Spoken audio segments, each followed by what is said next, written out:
Hey everybody, Nick here, and today I got a review for you of this little guy right here. This isn't a review at all. This is a disassembly. This is the mat for disassembly, guys. We're getting off to a good start here. Let's power through. This is the Monterey Bay Knives EZC 1.5. Now, I know what you're thinking, Nick. 1.5? Really? We're at numbers and decimals? Yeah, it's what I'm thinking too. But in practice, and I'm going to go ahead and take this apart, and if you're curious about any of the tools I'm using, nickshabazz.com/tools has everything. But this is sort of a stopgap. Monterey Bay Knives originally dropped the EZC, and it was a titanium frame lock style thing. Great little knife, absolute gem. Then they dropped the EZC 2.0, which was an integral knife, and now they've done a non-integral version here in carbon fiber as a liner lock, and for whatever reason, it's now the EZC 1.5. Come on, you're killing me over here. But in practice, it is in that same basic pattern, and I'm curious what's going to happen when I get this guy apart. Let's go ahead and get this screw out of there, God willing. Come here. Come here, you little bastard. Out of here. Maybe.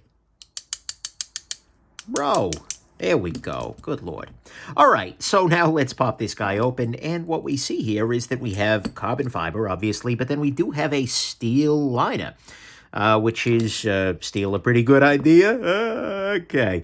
Oh, and there's the steel label, which was hidden when the knife was put together. I was unable to see this yesterday as I was looking at this guy. Full disclosure time, this guy was sent to me by Monterey Bay Knives as a review sample. I am, as always, going to try not to let that affect the nature and quality of my review, but that's how this guy ended up on my table. Let's go on ahead and pop this bearing off of here. Is it recessed into the liners? What's going on here? And sorry, I just hit the phone with my Batman mask, and actually the phone is a little bit strangely positioned at the moment. Hopefully I'm going to try and keep things on the screen, so to speak. Come here. Pop loose. There we go. It's still a little convincing, but we've done it nonetheless. And I'll just go ahead and clean this guy up. It looks like it could probably use some improved lubrication. That went strangely. And yeah, this is a little bit on the dirty side. Frankly, hopefully this is going to be running a lot nicer by the time I finish up with it. Not that it was running poorly to start with, but yeah. I'm going to go ahead and use some rubbing alcohol and a Q-tip here to clean out the bearing race. Yep, not too dirty, but whatever, is what it is. And we'll go on ahead and clean off this liner as well. No problems. Yeah, looks like this guy is just put together a little bit on the dirty side. The carbon fiber here is fine. Relatively little in the way of void on the front of it, but on the sides of it, not the greatest looking stuff ever. Not the end of the world. But there is that.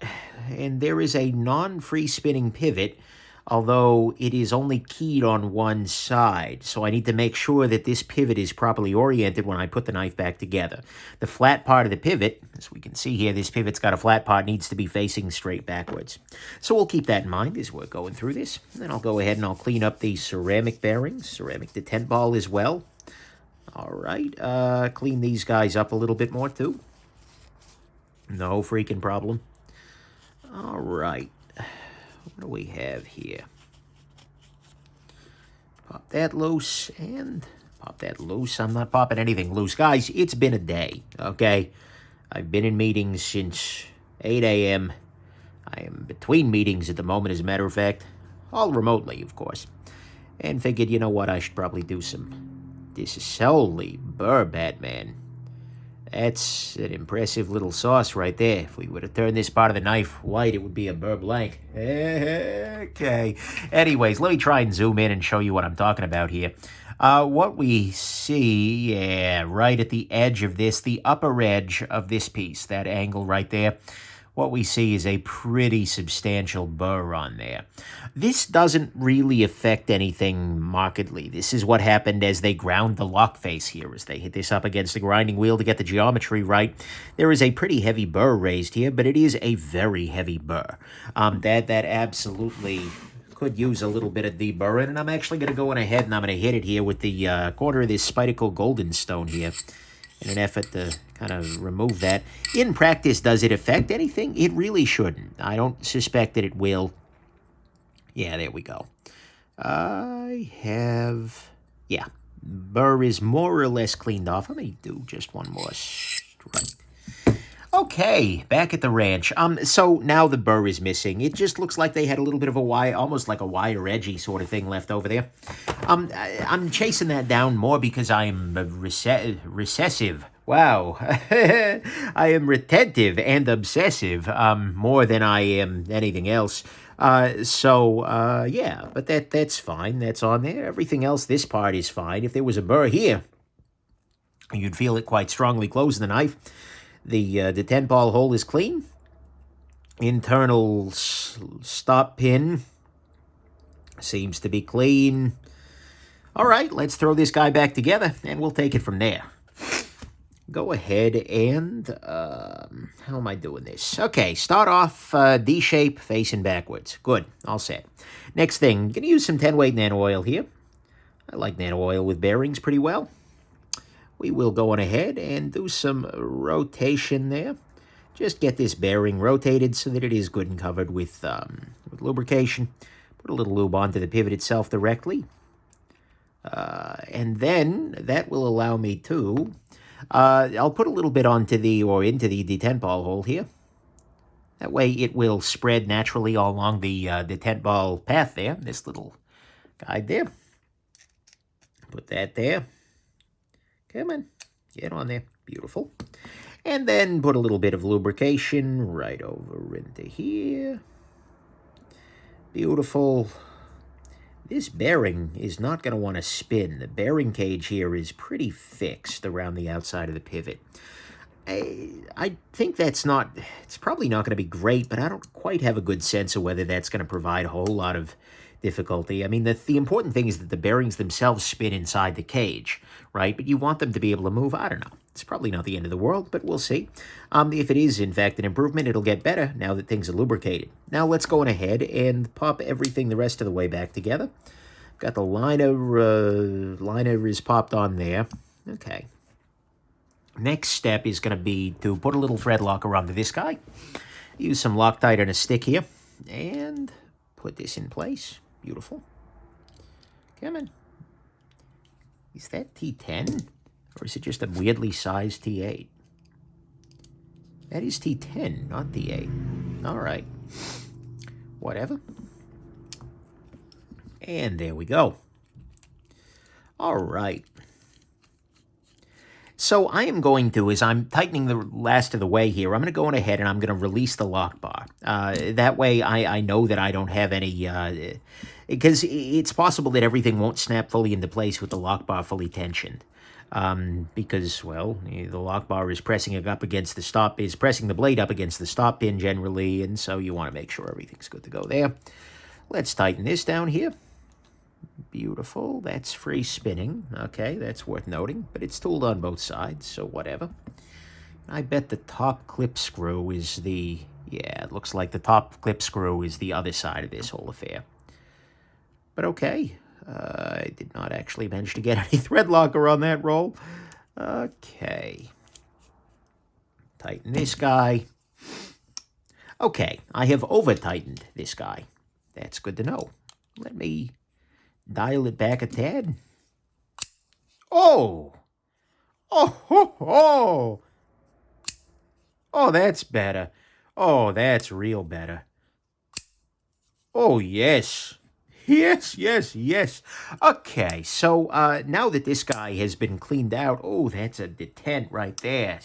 Hoo-hoo.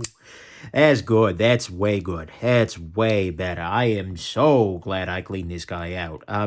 The world is entirely different. I'm going to try and loosen it up a little bit more and see if that has any effect. My goal here is to get it as loose as I can get it, basically, without any play in the blade, because I don't need to be, condensing things here too much, but ooh, boy, is that a nice action now. No play. Oh, yeah.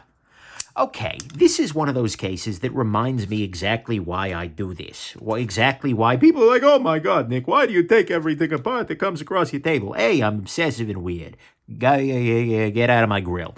B, occasionally it makes a big difference. Had I evaluated this knife just out of the box, so to speak, I would have been like, yeah, the action's good, it's fine, it's nice, all right, good. Then I take it apart, then I clean it up, and holy crap, is this nice. This is way better. Like, regular viewers of the channel can probably hear the action being great now. And so that is a beautiful thing. And my first impressions of the knife, generally speaking, are largely positive, right? It's a nice knife. It's very lightweight. We've got to go ahead and measure this guy up. Weight-wise, we are coming in here at 2.33 ounces for about 3 inches of blade here. Yeah, just under 3 inches of blade. That's freaking lightweight. You would expect that, given that most of it's carbon fiber and skeletonized steel, but yeah. Clip is absolutely good to go. This is a nice style clip. We've seen it on the Monterey Bay Knives EZC, which is the slip joint flipper, whatever.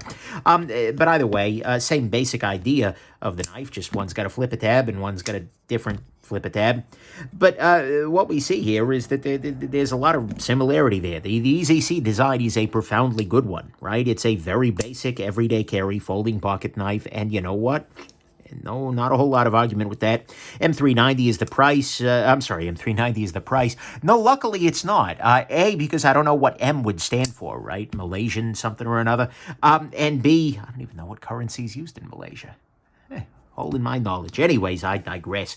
The price on this is $180. M390 is the steel. Steel is the correct answer. Oh, there we go. It's only visible when the blade is at this angle. Nice. It's actually a cool little detail. Right, but we see M390 is the steel here. And you know what? The action is right on. That's a good action. Holy crap, I took this guy apart, and now it is just an order of magnitude better. Is that accurate? Yeah, that's pretty accurate, honestly. And so whatever was in there and causing some trouble is no longer in there and no longer causing trouble. I wonder... No, there's enough clearance that it wouldn't have been the burr. But either way, something's better in there now. And the knife is now pretty damn solid. So $180. This is made, by the way, over in China. But $180, you can get a lot of good knives for $180. This one's a pretty good knife, too. Good steel, all kinds of goodness there. I'm impressed. This is a nice little piece here, and especially after that disassembly. With that action, oh yeah, that's good. So anyways, there you go. That is our disassembly and maintenance on this little guy, the EZC 1.5. I will have a review for you on this guy here, but there's your first impressions, and I hope this has been interesting to you. Have yourselves an absolutely wonderful rest of your day. Bye now.